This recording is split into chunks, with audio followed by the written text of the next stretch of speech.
आपल्या सगळ्यांच्या समक्षच नातेवाईकांची भेट घेतलेली आहे, त्यांच्या घरच्यांशी मी चर्चा केली।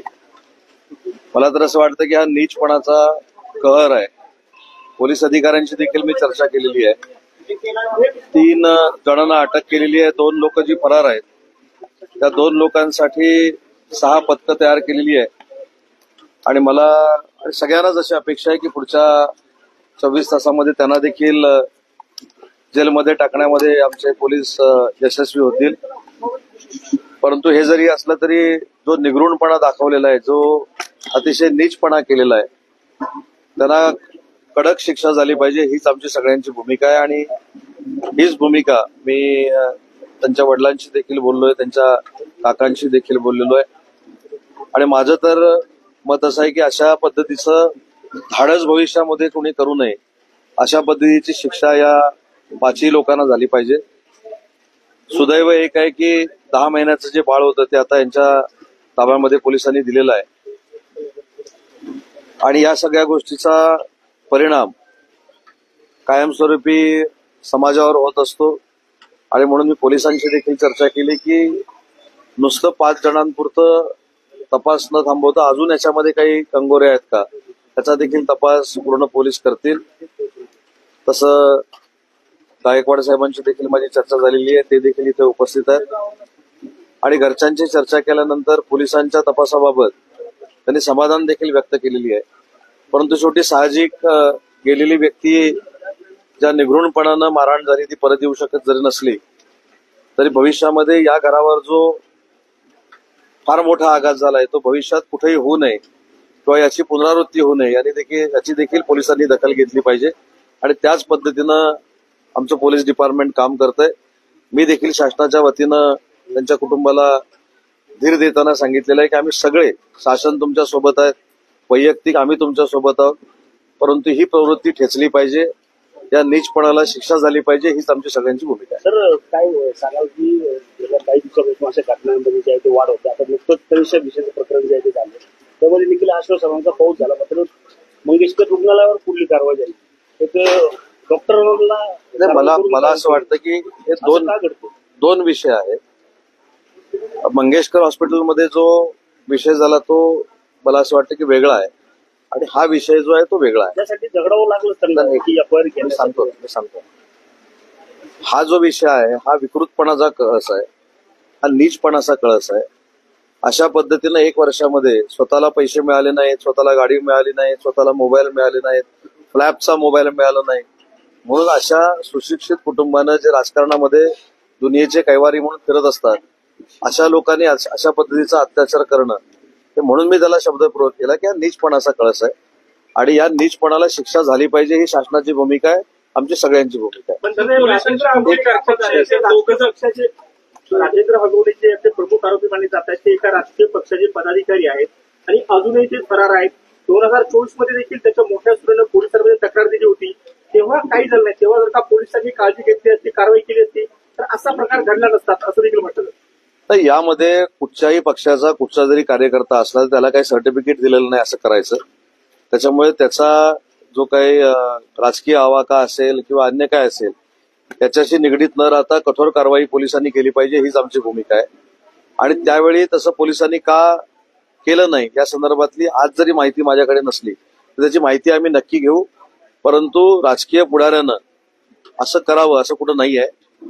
हा निगरूणतेचा जो कळस गाठलेला आहे हा खरोखरच मला असं वाटतं की अमानुषपणा आहे। आणि मी पुढारी आहे, मी राजकीय नेता आहे, मी कुठच्या तरी पक्षामध्ये काम करतो म्हणजे मला या सगळ्या मुभा आहेत असं चित्र भविष्यामध्ये कुठेही निर्माण होऊ नये यासाठी पोलिसांनी दक्षता घेऊन ही जी कारवाई आहे ही कठोर केली पाहिजे आणि जे आरोपी आहे ते शिक्षेपर्यंत पोहोचले पाहिजे। धन्यवाद।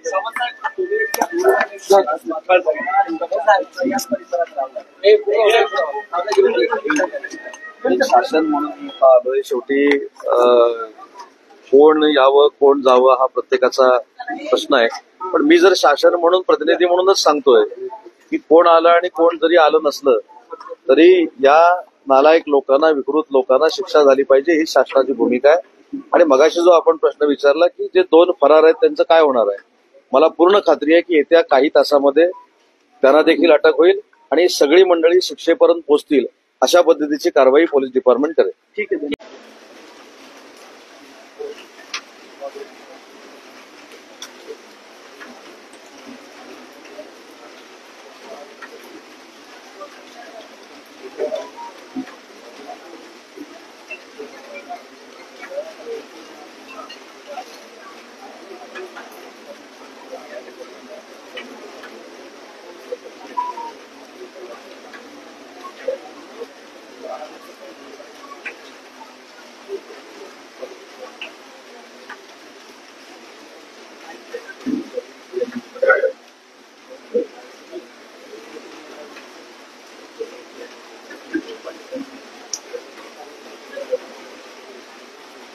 या एक बाईट करूया.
कृष्णा बद्दे इकडे.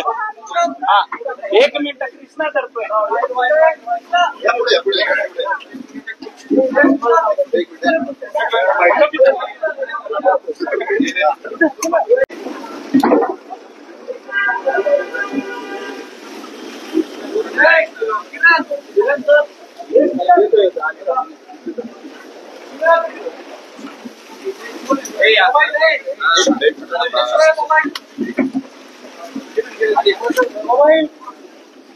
एक मिनिट.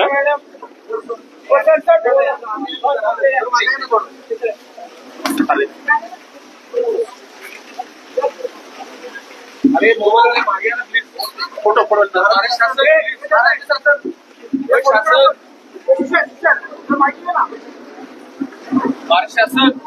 अरे बाकीचे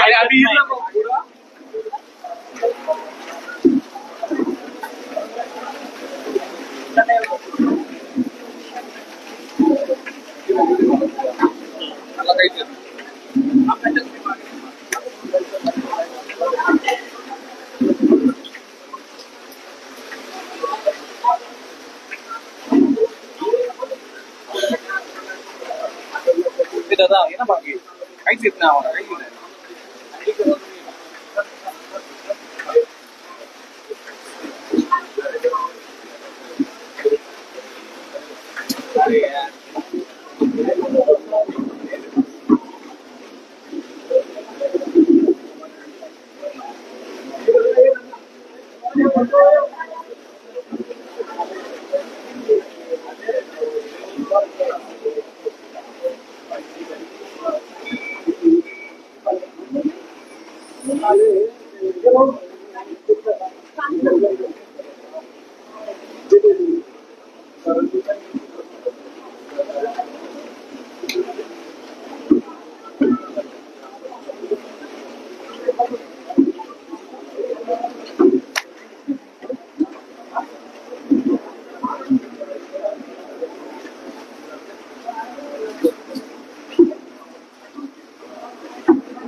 Thank you.